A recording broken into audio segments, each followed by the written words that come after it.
लोकं कधी-कधी त्यांचा एक्सपिरियन्स शेअर करतात, की फ्लिपकार्ट, Amazon किंवा एखादे अदर प्लॅटफॉर्मवरचे ड्रेस किंवा वस्तू चांगल्या येत नाहीत. मला असं एकदाही झालेलं नाही. सो मी ह्या सगळ्या गोष्टी पॉझिटिव्हली घेते. कारण आजही मला छान असा ड्रेस रिसीव्ह झाला होता फ्लिपकार्टवरून. कसा आहे हा? Welcome to my vlog guys. कसे आहात सगळे? माझ्या व्लॉगमध्ये तुमचं स्वागत आहे.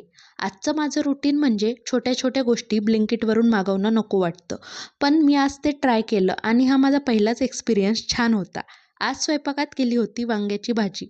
पहिल्यांदा खोबरं, थोडे शेंगदाणे, लसूण थोडं तेलात परतून घेतला, की त्यात कांदा पण टाकू शकतो, पण कांदा ऑप्शनल आहे. त्यानंतर थोडी कोथिंबीर टाकून मिक्सरला वाटण काढून घेतलं. मग वाटणात लाल तिखट, कांदा, लसूण मसाला, मीठ, थोडं तेल टाकून एकत्र केलं आणि वांग्याचे काप फोडी करून त्यात मसाला भरला. मग गॅसवर पॅनमध्ये थोडे मोहरी आणि जिरे तडतडल्यावर वांगे परतले आणि उरलेला सर्व मसाला त्यात टाकला आणि परतला. थोडं परतलं की गरम पाणी वरून टाकलं. गरम पाण्याने भाजीला टेक्स्चर छान येते. त्यानंतर 7 ते 8 मिनिट भाजी शिजत ठेवली. अशा टाईपमध्ये भाजी ट्राय करून बघा, नक्की छान वाटेल.